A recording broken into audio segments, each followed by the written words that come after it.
Hello friends, welcome again to my channel Kahaniyan Ajab गजब। तो फिर से ले आए हूँ फ्रेंड्स आप सब लोगों के लिए एक नई और यूनिक स्टोरी। और स्टोरी का नाम है Susanna seven husbands. And again friends, इस स्टोरी को भी लिखा है सर रस्किन बॉन्ड ने। तो friends, without wasting any time, let's start with Susanna seven husbands. उस मकबरे पर वैसे तो लिखा हुआ था ये कब्र है उसकी जो 7 बार ब्याही थी। ये कब्र थी सुज़ैना एना मारिया यीट्स की। ये लिखाई लैटिन भाषा में थी और ये भी लिखा था कि उन सभी लोगों का दुख इस कब्र पर प्रकट है जिन्होंने मिस सुज़ैना के जिंदा रहते हुए उनकी उदारता को ग्रहण किया था। वो सभी स्कूल, अनाथालय और यहाँ तक के चर्चेस भी, और वहाँ पर और कोई कब्र नहीं थी। और सुज़ैना मारिया के पतियों की कब्रें डेली रिच के पुराने कब्रिस्तान में थीं। मैं अपनी युवावस्था में ही था जब मैंने पहली बार उस बड़े मकान के खंडर देखे, बिल्कुल बुझे हुए और शांत। इस घर का आंगन बिल्कुल धूल भरा और बेहद ख़राब था। बड़ी बड़ी उगी हुई झाड़ियों ने इस घर के आंगन को जंगल जैसा कर दिया था। यहाँ का माहौल बिल्कुल जंगल जैसा ही था। ये 2 मंजिला मकान अब बेहद ही डरावना और भूथा दिखाई पड़ता था। रात तो क्या, यहाँ पर दिन में भी कोई व्यक्ति नहीं भटकता था। ऐसा लगता था जैसे ये भूतों का घर हो। मगर इस बड़े घर के बाहर गाड़ियों, ट्रकों, ट्रैक्टरों की आवाज़ें और उनकी आवाजाही लगी रहती थी। मगर इन पेड़ों के झुरमुटों में से उस भूथा घर को कोई नहीं देख पाता था जो आम, नीम और पीपल के पेड़ों से घिरा हुआ था। सुज़ैना एक शादीशुदा स्त्री थी जो अपने जिस भी पति से जब कभी भी परेशान होती तो उन्हें तुरंत ठिकाने लगा देती थी। मैंने धीरे धीरे अब इस पूरे घर को अच्छी तरह छानना शुरू किया। इधर उधर भटकने के बाद, कई लाल गुलाब देखने के बाद, कंटीली झाड़ियों को पार करने के बाद यह पाया कि यहाँ पर बहुत सूनापन और अकेलापन है। पर उस औरत की आत्मा यहाँ पर नहीं है जिसका नाम सुज़ैना था। ये भी हो सकता है कि जिस वक्त मैंने ये छानबीन करी थी तब मैं अपनी युवावस्था में था। शायद इसलिए उस आत्मा ने मुझे छोड़ दिया था, यानी मुझ पर हमला नहीं किया था। और इस पुराने भूथा घर के बारे में ये भी कहा जाता है कि यहाँ पर एक छुपी हुई तिजोरी है जिसके अंदर करोड़ों का ख़जाना है। पर कुछ काले कोबरा सांप, बेहद जहरीले सांप इस तिजोरी की रखवाली लगातार करते रहते हैं। मगर मैं सोचता हूँ कि क्या ये स्त्री सच में इतनी अमीर थी जो कि इतना पैसा और ये जायदाद छोड़ गई? इन सब सवालों के जवाब अब मुझे एक ही आदमी से मिल सकते थे, नौशाद से। लकड़ी का काम करने वाला, जिसके पिता ने सुज़ैना के घर और पुरानी दिल्ली के बहुत सारे घरों का फर्नीचर और बाकी का काम किया था। नौशाद ने बताया कि लेडी सुज़ैना एक अमीर तरीन और मशहूर औरत थी। वह बिल्कुल भी कंजूस नहीं थी। उन्होंने बेरोक टोक खर्चा किया। उनकी शान की बात थी कि उनके बड़े एस्टेट वाले घर के बाहर बग्घियों और नौकर चाकर 24 घंटे सेवा में खड़े रहते थे। हर शाम उनकी बग्घी रोशनारा बाग के आसपास से निकलती थी। वह खूबसूरत और बेहद अमीर थी।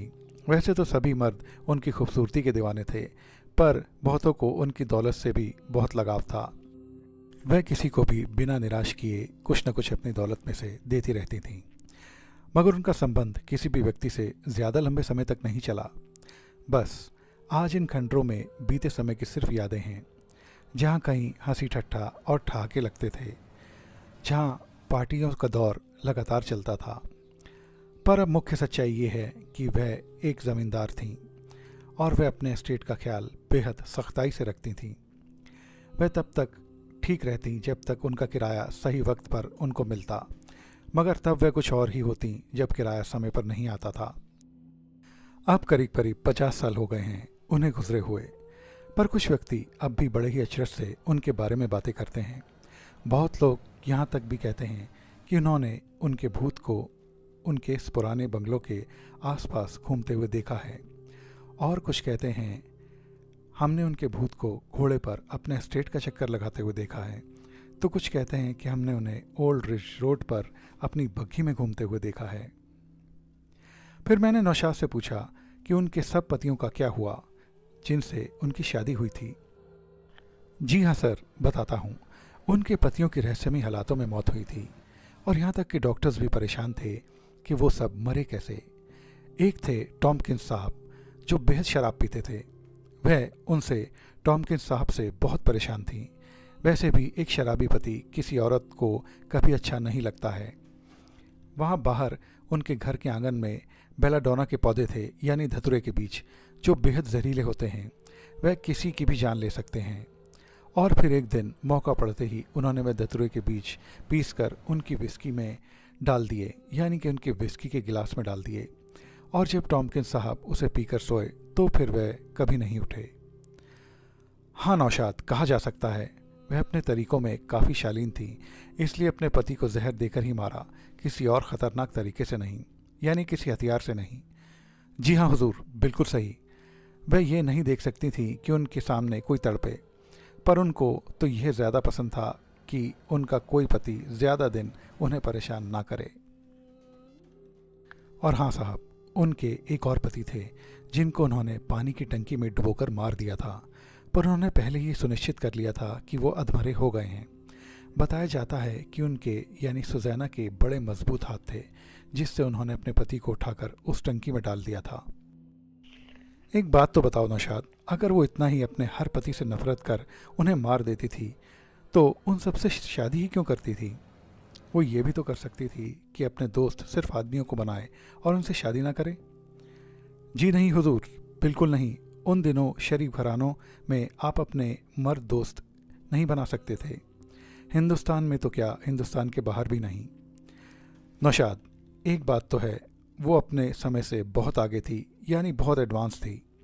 सही सर, पर सच बोलूं तो उनके सब पति बस उनकी दौलत के पीछे थे, तभी उन्हें मरता देख मैडम को कोई परेशानी नहीं हुई। मुझे तो अब भी याद है वो कर्नल साहब जिन्होंने अपने आप को गोली से उड़ा लिया था जब वे अपनी राइफल को साफ कर रहे थे। बहुत लोग कहते हैं कि मैडम ने ही उनके जाने बिना उनकी राइफल को धोखे से लोड कर दिया था, पर उन्हें कोई भी आज तक पकड़ नहीं पाया, क्योंकि उनका रुतबा और पैसा हर चीज़ खरीद लेता था और उनके आगे कोई आने की हिम्मत भी नहीं करता था। अब नौशाद, उस चौथे पति के बारे में बताओ, वो कैसे मरा? वो सर एक नेचुरल डेथ मरा। उन दिनों वहाँ कॉलरा की बीमारी फैली थी, पर कुछ लोग कहते हैं कि उन्हें आर्सेनिक दवा दी गई थी जो कि कॉलरा जैसा ही असर पैदा करती थी, पर डॉक्टर के सर्टिफिकेट में मौत का कारण कॉलरा ही था, और जिस डॉक्टर ने यह सर्टिफिकेट बनाया वो ही उनका यानी मैडम का अगला पति था। डॉक्टर होने के नाते वह सतर्क और समझदार थे। वह बहुत ध्यान रखते थे कि वो क्या खा और पी रहे हैं, पर डॉक्टर साहब भी 1 साल ही जिंदा रहे। वो कैसे? मैंने पूछा। सर, वो एक कोबरा सांप के द्वारा डसे गए थे। पर नौशाद, ये तो आकस्मिक मृत्यु थी, इससे मैडम का क्या लेना देना था? नहीं हुजूर, वह कोबरा तो उनकी आरामगाह यानी बेडरूम में ही था, यानी कर्नल साहब के बेडरूम में था और उस बिस्तर के ऊपर बंधा था, और जैसे ही डॉक्टर साहब उस बिस्तर पर लेटे सांप ने उन्हें काट लिया। वह उसी वक्त मर गए। जब मैडम उनके कमरे में आई 1 घंटे बाद तो उन्होंने पाया कि कर्नल साहब इस दुनिया में नहीं रहे हैं। मैडम ने कभी सांपों को नुकसान नहीं पहुंचाया, ना ही सांपों ने मैडम को। और साहब, उस वक्त स्नेक बाइट का कोई एंटीडोट नहीं था, यानी सांप के काटे जाने पर मौत निश्चित थी। चलो नौशाद, डॉक्टर साहब को छोड़ो, उनके छठे पति के बारे में बताओ, यानी कि मैडम के छठे पति के बारे में। अरे वो साहब तो बड़े ही खूबसूरत थे, एक नील की खेती करने वाले, यानी इंडिगो की। वह कंगाल हो गए थे जब नील की खेती का कारोबार अपने अंत पे आया, और वह अपनी खोई हुई दौलत को सुजैना मैडम के ज़रिए हासिल करना चाहते थे। पर हमारी सुजैना मैडम अपनी प्यारी दौलत किसी के साथ बांटना नहीं पसंद करती थी। पर तुम्हारी सुजैना मैडम ने इस नील उगाने वाले को कैसे हटाया? जी हाँ साहब, बताता हूँ। ये कहा जाता है कि सुजैना मैडम रोज़ उन्हें शराब के बड़े बड़े पैक पिलाती थी, और फिर एक दिन बेहोशी में वह उन्हें एक सुनसान जगह ले गईं और उनके कानों में पिघला हुआ शीशा डाल दिया, यानी मरकरी, और उनकी मौत वहीं हो गई। हाँ नौशाद, एक सस्ती मौत। मगर हुजूर, बेकार में मर जाना भी तो ठीक नहीं, बस इसके लिए कि अब उनके उस पति का काम उनके जीवन में ख़त्म हो गया था। ये बहुत ही बुरा हुआ था। मैं और नौशाद अब उस धूल भरी लंबी सड़क पर चलते जा रहे थे। शाम की ठंडी हवा हमारे चेहरों को छू रही थी और धीरे धीरे सूरज भी डूब रहा था। और कुछ ही देर बाद हम दिल्ली के रोशनारा बाग में दाखिल हुए।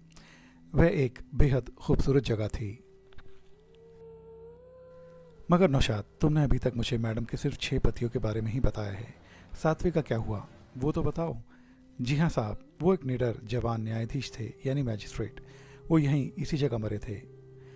वो यहीं इसी जगह से मैडम के साथ उस बग्घी में गुजर रहे थे जब एक गुट ने उन पर हमला किया, यानी कि कुछ लोगों के समूह ने उन पर हमला कर दिया और मैडम को बचाने के चक्कर में उनको एक तलवार का घाव मिल गया। पर यह तो मैडम की गलती नहीं थी नौशाद। बिल्कुल नहीं सर, बिल्कुल नहीं। आपको मैंने बताया कि वो शख्स एक मैजिस्ट्रेट थे। उन पर हमला करने वाले वो लोग थे जिनके एक रिश्तेदार को इन्हीं मैजिस्ट्रेट साहब ने सज़ा दिलवाई थी। अब वो अपना बदला इनसे ले रहे थे। पर बाद में एक अजीब बात भी पता चली थी। वो क्या नौशाद? वो ये कि इस मैजिस्ट्रेट को मारने वाले जो लोग थे उनमें से 2 लोगों को हमारी मैडम ने अपने घर काम पे रख लिया था। अब आप अपने अंदाजे लगा सकते हैं सर। तो क्या बस यही 7 लोग थे या कोई और भी था? सच कहूँ सर तो पता नहीं, पर आखिर में एक शख्स ज़रूर था। कोई पति तो नहीं, पर एक रोमांच की तलाश करने वाला। उसने मैडम के लिए ख़जाना ढूंढ लिया था और अब वह भी उस ख़जाने के साथ दफन है। क्या वो उस ख़जाने के साथ दफन है? मगर कहाँ? उसी वीरान घर के तहखाने में। उसकी हड्डियाँ चारों ओर बिखरी पड़ी हैं, उन कीमती हीरे जवाहरातों के साथ। और काले कोबरा सांप उस ख़जाने की हिफाजत आज भी करते हैं। वो कैसे मरे, ये आज भी एक राज है। ये तो मुझे भी नहीं पता। नौशाद, सुजैना का क्या हुआ फिर? कुछ नहीं साहब, वो एक अच्छी उम्र तक जी गईं, वृद्धावस्था तक। उनका कोई अपना बच्चा नहीं था, पर उन्होंने एक अनाथालय खोला था और गरीब बेसहारा लोगों को, स्कूलों को, चैरिटेबल इंस्टीट्यूशंस को, यहाँ तक कि विधवाओं को भी खुलकर दान दिया। वह आराम से इस दुनिया को अलविदा कह गईं अपनी उस आखिरी गहरी नींद में। एक अच्छी विधवा, मैंने कहा। एक काली विधवा मकड़ी सर, जो किसी को भी अपने जाल में तब तक फांसे जब तक वह मर ना जाए। पर साहब, आप सुजैना के मकबरे को मत ढूंढने जाना कभी भी, क्योंकि वह गायब हो चुका है कुछ साल पहले। सुजैना ने उस पुराने मकान के साथ अब एक कंस्ट्रक्शन कंपनी वहाँ एक एस्टेट बना रही है। मगर वहाँ के कई मजदूर और कई कॉन्ट्रैक्टर सांपों के काटे जाने का शिकार बने हैं। कभी कभी वहाँ आसपास के रहने वाले एक भयानक प्रेत के बारे में बताते हैं जो गाड़ियों का एक्सीडेंट करवाता है। अक्सर वो गाड़ियाँ जिन्हें कुंवारी व्यक्ति चलाते हैं। और यहाँ तक सुनने में भी आता है कि 1 या 2 बार कुछ लोग उस रास्ते से हमेशा के लिए गायब हो गए हैं। पर हाँ साहब, अक्सर शाम हो जाने पर जब हल्का अंधेरा होता है, उस रास्ते पर एक पुरानी बग्घी एक घोड़े के साथ देखी जाती है जो अक्सर रोशनारा बाग से होकर गुजरती है। अगर आप उस शाम के समय उस बग्घी को देखें तो उसे पूरी तरह से नज़रअंदाज कर दीजिएगा। बिल्कुल भी रुककर उस जवान खूबसूरत औरत के प्रश्नों के जवाब मत दीजिएगा जो एक भयानक मुस्कुराहट उस बग्घी में लगे पर्दों के पीछे से छुपकर बिखेरती है। वो आज भी अपना आखिरी शिकार ढूंढ रही है। तो फ्रेंड्स, ये थी कहानी सुजैना 7 हस्बैंड्स। एंड फ्रेंड्स, इस कहानी को भी लिखा था सर रस्किन बॉन्ड ने। ये कहानी आपको कैसी लगी प्लीज़ कमेंट करके ज़रूर बताएं। मेरे चैनल को लाइक, शेयर और सब्सक्राइब भी ज़रूर करें और बेल आइकन प्रेस करना भी ना भूलें। फ्रेंड्स, अब आप महज सब्सक्राइबर्स नहीं, फैमिली हैं, तो इसी तरह से वॉच करते रहिए कहानियाँ अजब गजब स्टोरीज फॉरएवर। मेरे और भी इंटरेस्टिंग स्टोरीज़ और वीडियोस आपको मेरे चैनल पर मिल जाएंगे। उनको भी अपने फ्रेंड्स और फैमिली के साथ ज़रूर एंजॉय कीजिए। तो फ्रेंड्स, मैं लेता हूँ विदा और मिलता हूँ आपसे अपने नेक्स्ट इंटरेस्टिंग वीडियो में। तब तक के लिए बाय बाय।